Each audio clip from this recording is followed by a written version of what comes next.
Good evening, dear friends. Welcome to Newspaper Analysis Townhall. So today in this Townhall, we are going to discuss 4 topics, out of which first topic is why Israel has attacked Iran nuclear facilities. As you must be knowing that Israel has attacked Iran nuclear facilities, and in return, Tehran or Iran has also attacked Israel capital and other areas. Now let us try to decode this topic, why Israel has attacked and why it has attacked now, why it has not attacked earlier. Let us try to understand the possible reasons behind it, which is important for your mains examination, because this topic is a very important topic. Many questions from Israel has already been asked in the mains examination. Now let us try to look at this map.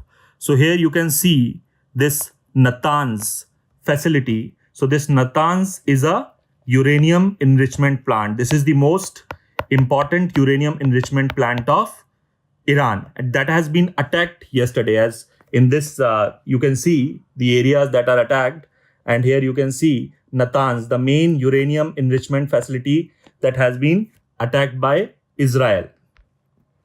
Right. Now here, let us also see what are the other important areas.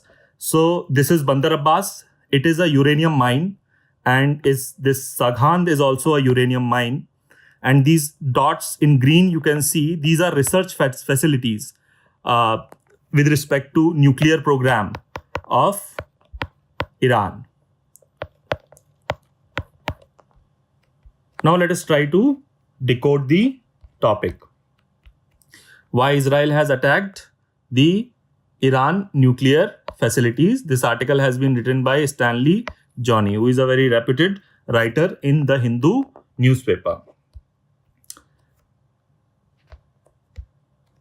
Now, if we look at the reasons, according to Israel, Iran's nuclear program and Iran's ballistic missile program, it consider these program as existential threat to Israel. From this map, you can also see this is Israel and this is Iran.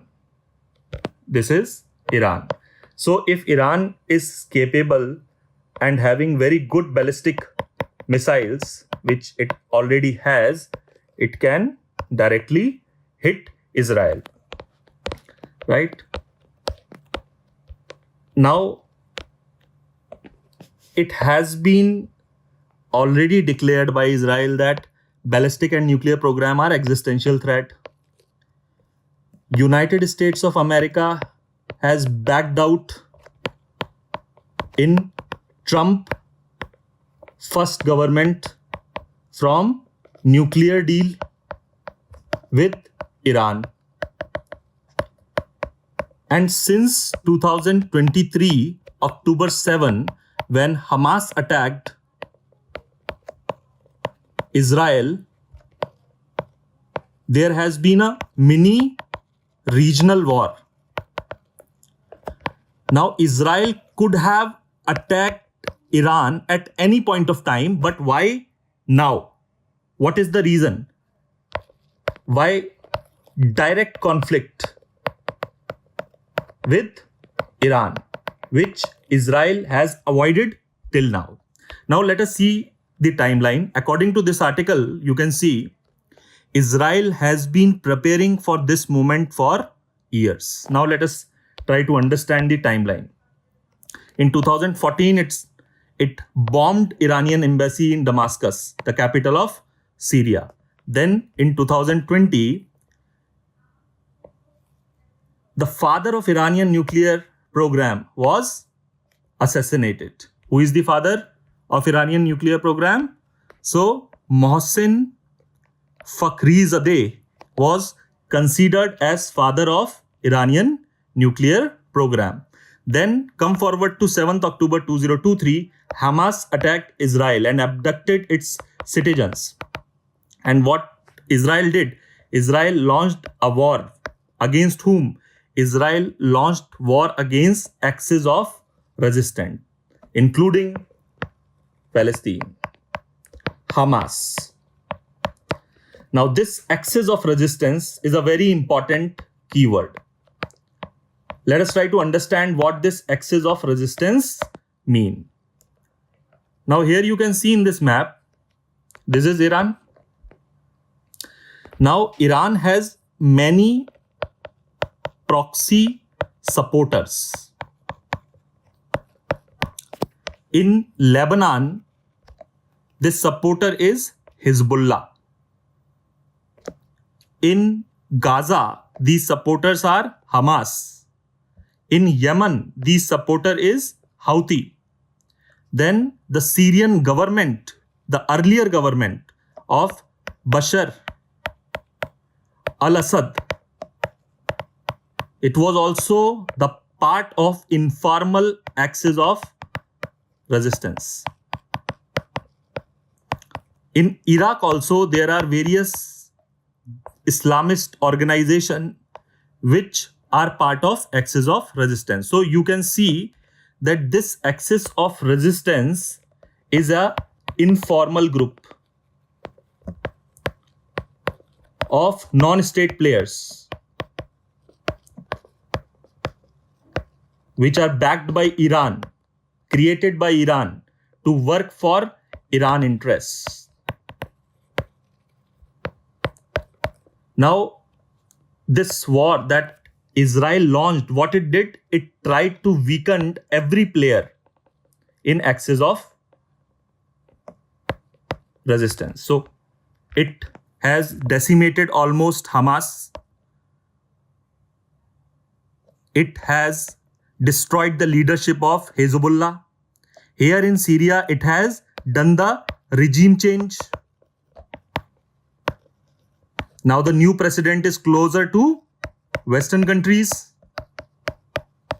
So axis of resistance is weak at this point of time, and this is the right time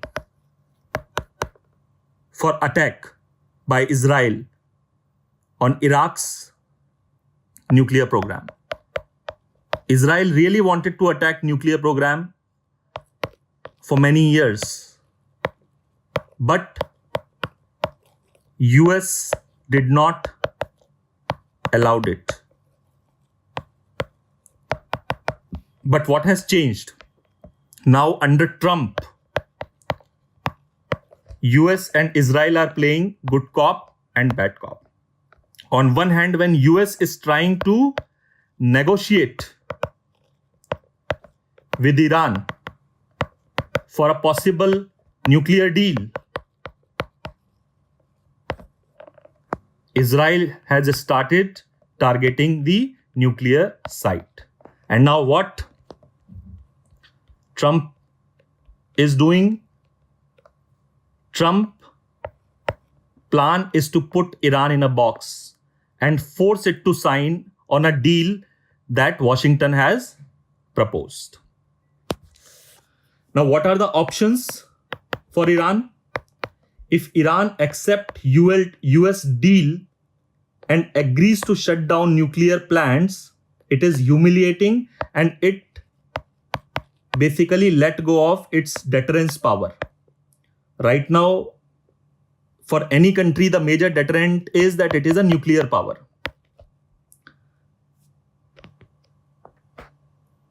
First option is, if it walks away from the deal, then Israel will launch more attacks.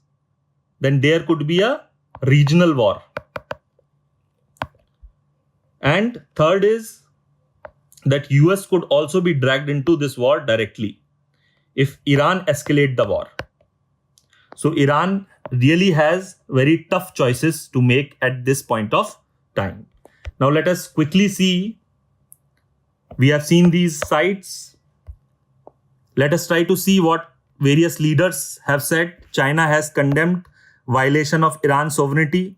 Means China is on the Iran side as of now, because China-Iran axis is also present. China is buying a lot of oil from Iran.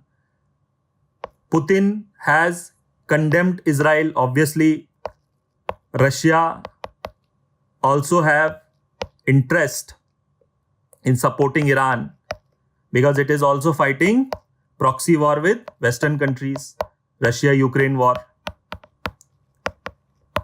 Saudi Arabia strongly condemns violation of international law, very calibrated response.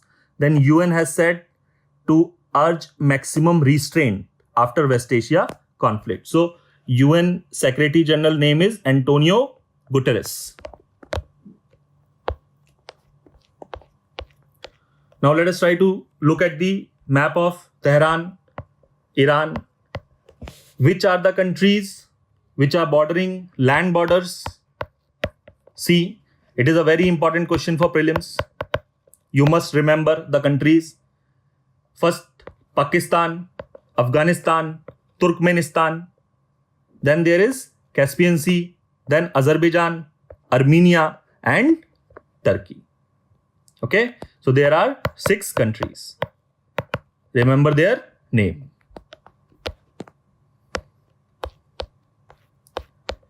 Now let us try to analyze our next topic. Here in this topic, if prelims question is going to come, it can come from boundaries which Iran has. Land boundary and maritime boundary. So answer me, does Kuwait share boundary with Iran? Please comment in the comment box. Now, Israel-Iran conflict may impact oil supply to India and spike export cost. So let us try to decode and analyze this news. What are the impacts that this crisis is having and what are the impacts that we are going to feel? First of all, India is dependent on 80% of its oil requirement. In a single day, oil prices have surged 8%. Right? Now, what this article is saying is India imports over 80% of its crude oil needs. Even if direct import from Iran are minimal, the global price spike due to conflict will raise crude oil cost. So crude oil cost is going to go up and it will affect India. Second, we have to see 20% of oil passes through Strait of Hormuz, 20%. Now, this is a strait which is located between Iran to the north and Arabian Peninsula to the south. Now, let us see this strait. So, as you can see, this is a Bandar Abbas port, very important port. So, this is shipping lane. 20% of oil is coming from here. And now, this can be mini war zone. It means the shipping lanes will get affected and it will lead to increase in prices. See, this is Oman. Okay. This is UAE. So remember, Strait of Hormuz, very important for prelims examination. This is Gulf of Oman. This is Persian Gulf. Just see it once clearly. Strait of Hormuz. It has already come in prelims examination. Now let us try to decode our next topic. Center sanctions over 300 forest rights cells. FRA cells. Forest Right Act cells to facilitate implementation of Forest Right Act across 18 states and UT. So before understanding this news, let us try to understand what Forest Right Act is. First of all, Forest Right Act came into being in 2006. It is also called Scheduled Tribe and Other Traditional Forest Dwellers Act. Scheduled Tribe and Other Traditional Forest Dwellers Recognition of Forest Right Act. The objective is to undo historical injustice occurred to forest dwelling communities and ensure that their livelihood and food security. So what is this historical injustice that has occurred with forest communities? So before India was colonized by foreign powers, including British, forest dwellers were peacefully living in forest. Their livelihood, their home was forest. But Britishers and other colonial powers displaced them from their home. This was the injustice. And even in independent India,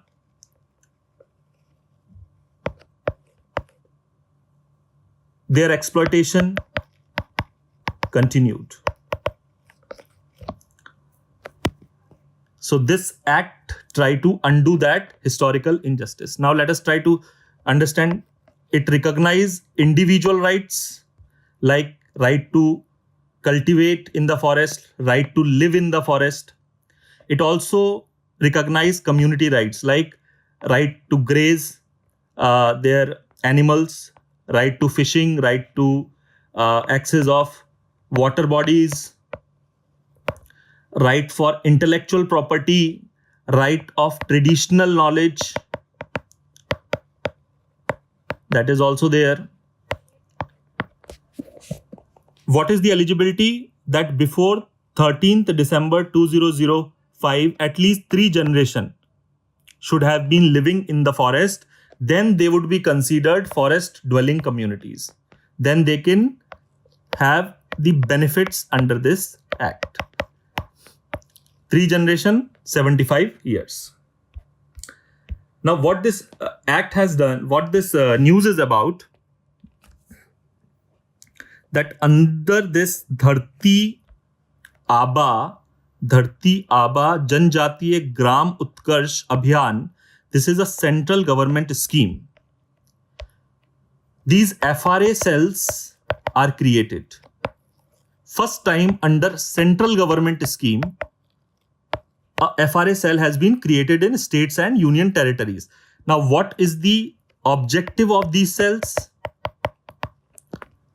The objective of these cells is to help with quick disposal of pending claims. Pending claims.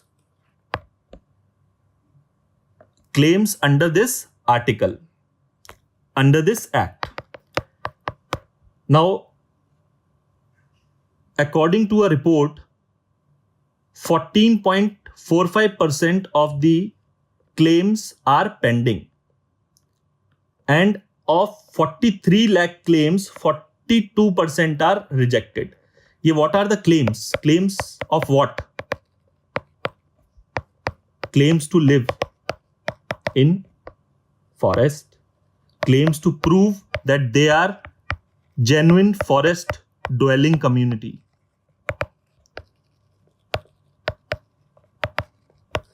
So according to this act, there are 3 levels of decision making: Gram Sabha, Subdivisional Committee, and District Level Committee. Gram Sabha, Subdivisional Committee, and District Level Committee. So these committees decide these claims by people who say that, okay, I am eligible for benefits under this act because my 3 generations are living in the forest. So these committees decide whether the person is telling truth or not by verifying the papers.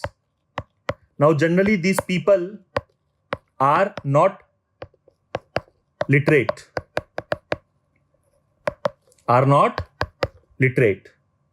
So FRA will help in the paperwork. Okay. This is very important topic for prelims plus mains. In further articles, in some other day, we will actually analyze this more deeply.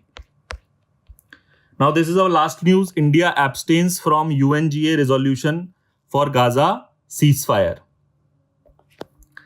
Now, let us try to understand first few key terms. Two-state solution. First of all, this article is in context of Israel and Palestine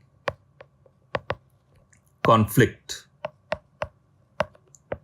Palestine conflict that has been going for a very, very long time. To resolve this conflict, two-state solution was proposed. And what is this two-state? That one state would be there for Jews, that is Israel, which is already in existence. But there will be another state, that is Palestine, which would be for Palestinian people who are mostly Arabs.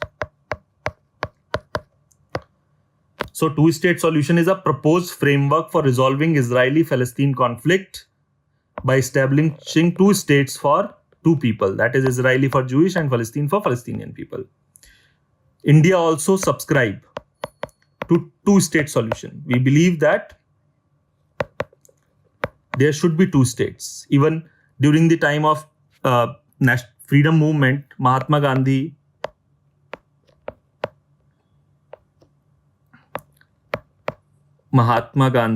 ji was ardent supporter of Palestine state. In 1993, there were Oslo Accords.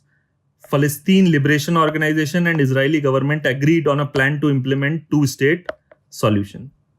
Right? Now, what this news is about, that India has abstained from resolution for Gaza ceasefire. What this article is saying, that this is the fourth time India has abstained. However, in December 2024, India voted in favor of ceasefire. However, now in June 2025, barely 6 to 7 months after it has reversed its position. There is one more news, that there is a UN conference that will be organized by France and Saudi Arabia about creating conditions for two-state solution. So this conference is coming up. There is no clarity whether India will join it or not. According to the article, Trump administration has warned countries not to join the conference for the recognition of Palestine. India recognized Palestine in 1988. And along with India, there are 147 countries that has already recognized Palestine.